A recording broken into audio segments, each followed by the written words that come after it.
Hello বন্ধুরা, আসসালামু আলাইকুম। হাসপাতালে গিয়েছিলাম সকালবেলা টেস্ট করতে। তো দেখে দেখে তো অবাক হয়ে গেলাম, যেহেতু আমি হলুদ ফুলের প্রতি একটু দুর্বল। আমার হলুদ ফুল, গাঁদা ফুল মানে এত ভালো লাগে, গাঁদা ফুল, সরি।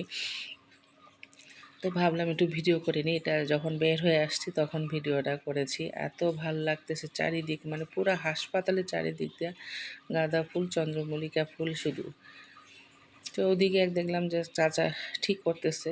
আর এখানে মানে হাইব্রিড এগুলো মানে বেশি হাইব্রিড, দেশি সবগুলো আছে। কি বড় বড়, এরকম যদি পেতাম। এখন অবশ্য নার্সারিতে এত বড় বড় নাই। আমি আবার সব সময় গাঁদা ফুল একটু আনে, আমার বারান্দায় সাজাই।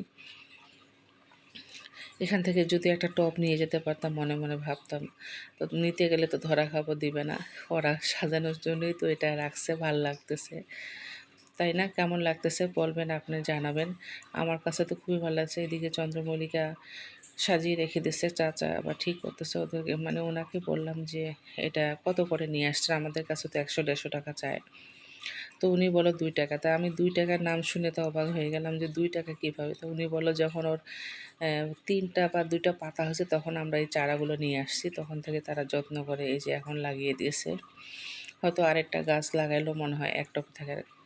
কেমন লাগলো ভিডিওটা জানাবেন। যেহেতু ভিডিও তো দিতে হবে, এত রান্না ভিডিও ভালো লাগে না। সবাই ভালো থাকবেন, আল্লাহ হাফেজ।